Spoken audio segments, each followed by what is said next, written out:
I'm Jonas from Whole Body Chiro. If you're struggling with chronic low back issues, then these exercises are for you. Over the years, with all the different exercises I prescribe to my clients, for the people with chronic low back issues, I found that these set of exercises is what people come back saying have made the biggest difference for them. So we're particularly going to work on the extensors of the lower back. So when you look at your spine, you have multiple layers of muscles to control the alignment and the movement of your spine. The big superficial muscles that span long distances over multiple segments are the prime movers and stabilizers.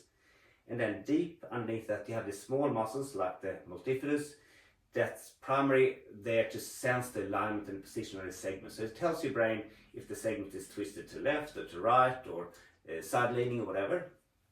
So generally when everything works well, those deep muscles are supposed to be switched on at all times, so it can send that stretch or position feedback up to your brain, so your brain has an accurate, clear picture of what's going on. But when you get a problem, what tends to happen is that the superficial big muscles take over and start to cramp up, and these small sensors start to drop offline. And that's what makes you so vulnerable to constantly retweak and injure your spine. And chiropractic care is really effective in switching those back on. The problem is, if they've been switched off for a long period of time, they start to degenerate, particularly if it's been inflammation there as well. You start to get infiltration of scar tissue and fat tissue in those muscles. And if you did a muscle biopsy, you will see a shift from slow twitch fibres, which is ideal for postural endurance, into more fast twitch fibres, which are more fiery and twingy. So these are the things we need to retrain to maintain good health in the spine long term. So the very first step, if your back is really inflamed, you just want to get some movement in there to help that inflammation to start to dissipate and for the blood to circulate through and pump away that inflammation. So if it's really inflamed disorder, you can't do much of exercises. A good starting point is just some mobility work like this, so just arching and slumping your back, and that will start to help to get the inflammation to drain out, so you're not getting more of that scar tissue build up. So do that frequently, say 3 times a day for about 30 to 60 seconds. If you pass that stage and you start to want to work on strength, a safe one to start with is static strength. If you're just holding a position, you're not going to load your joints, you're not going to twinge your back or hurt yourself as easily.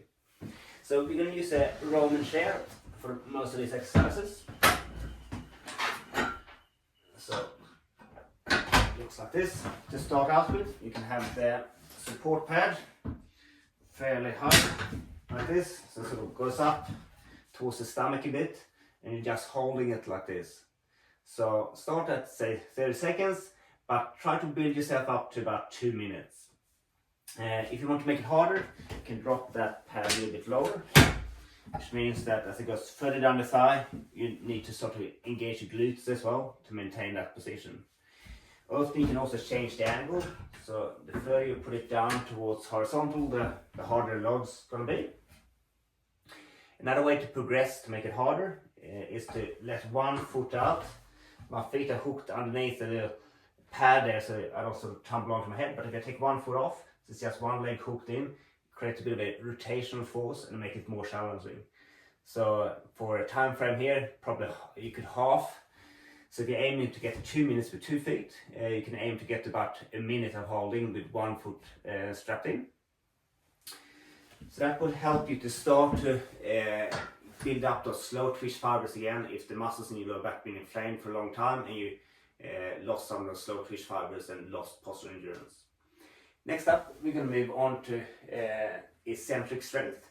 So if it's been inflamed for a while, you have lost scar tissue infiltration, now we're going to start to stretch that, to break that scar tissue, restore healthy, flexible muscle tissue. So from here, I'm just going to lower down. So once again, you can start at a higher angle and then work your way forward. The very first step is to keep most of your spine just in a static hold and just hinge from the hip. So just bending 90 degrees. Just on the way down, and then on the way up you can use your hands to push up to make it more manageable. If you're not feeling secure to drop down, you can even have your hands there and just start to work like that, and then use your arms on the way up.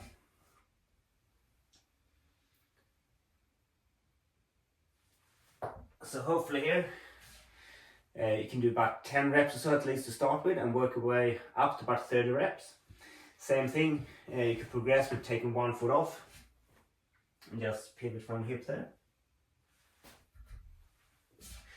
The next step, which is my favorite step, is to roll down segment by segment. So you're starting up the top and then just curl segment by segment. So you're stretching all the small individual muscles in the spine. So it would look something like this. So to curl the neck in, up and mid back, and down to low back, and get the stretch down there.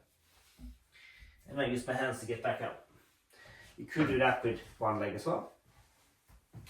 Next progression step is to start to lift back up again. So a lot more demand on the muscle there, more demand on the joints as well. So we'll look something like this. Once again, you can start at a higher angle, and then start with a hip hinge. So back straight, relax down, a bit of traction, and then engage, lift it back up. The next progression from there would be to be that rolling down and rolling back up.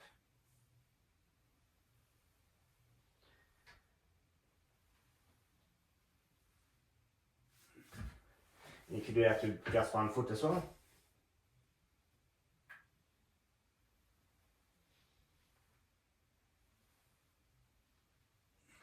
And same here, gradually work yourself up to about 30 reps. If you want to make it harder, you use the weight. Just hug it onto my chest here.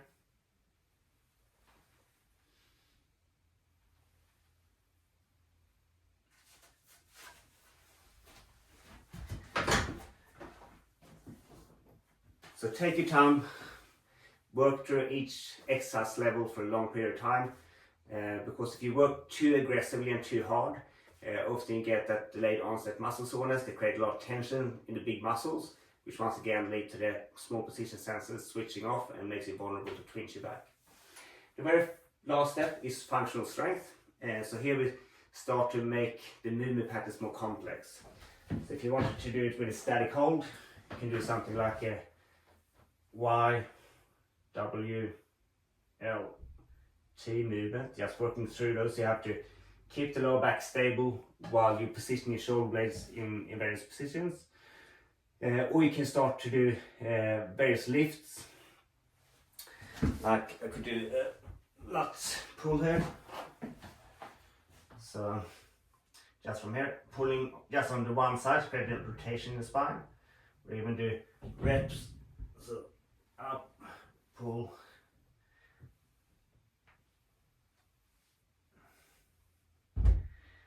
Another option is to do side pulls like this. So go diagonally.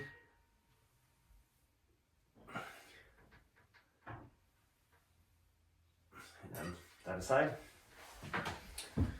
Or you can do like a box shape with your torso. So you go down one side, across the floor, up and across. Look something like this. Down, across, up and back, and then go another way back down. So you're getting into some of those odd positions that you would get into in a more athletic sporting activity. So yeah, take your time, work through the different levels, don't rush it, allow yourself 1 to 2 years to work through the full program, but be very consistent with it, because once you've had a chronic inflamed back, those muscles deteriorate and it takes time to recondition them and get healthy supported muscles for your lower back.